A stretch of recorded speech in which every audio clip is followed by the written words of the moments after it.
नाही, जिल्हा नियोजन समितीची बैठक नगरपालिका, महानगरपालिका आणि जिल्हा परिषदेच्या निवडणुकीनंतरची होते.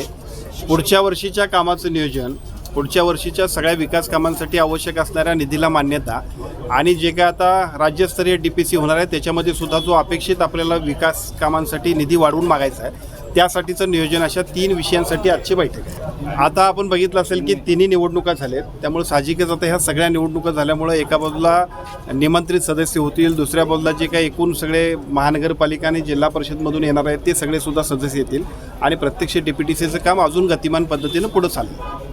खरं तर यापूर्वी आपण बघितलं असेल की राज्यात महायुतीची सत्ता आल्यापासून नगरपंचायती, महानगरपालिका आणि जिल्हा परिषद सगळीकडेच महायुतीची सत्ता आलेली आहे, त्यामुळे कुणाच्या पाठिंब्याची तशी आवश्यकता नाही.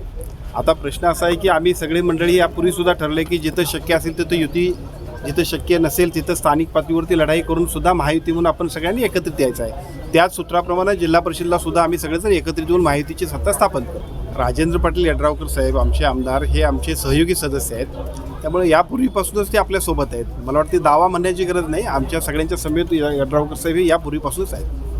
मुळात असं झालं होतं 150 दिवसांच्या प्रोग्राममध्ये जी काही एकूण 150 दिवसाच्या प्रोग्राममध्ये जो काही GR अपलोड करायचा होता त्यामध्ये ती घटनाक्रम त्यामध्ये झाला होता. त्यातली दुरुस्ती आमच्या अधिकाऱ्यांच्या लक्षात आली, त्यातली दुरुस्ती केली. बाळ, फ्रीजमधून श्रीखंड काढ ना. आम्ही पूर्वी घरीच बनवायचो श्रीखंड, त्याची चवच वेगळी होती. आता काय सगळं रेडीमेड. आजी, हे श्रीखंड खाऊन बघ. आज तुझ्या आईनं घरीच बनवलं की काय?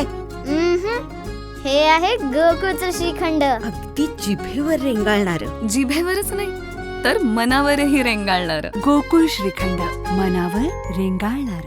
ताज्या घडामोडी पाहण्यासाठी माझा महाराष्ट्र न्यूजला आजच सबस्क्राईब करा.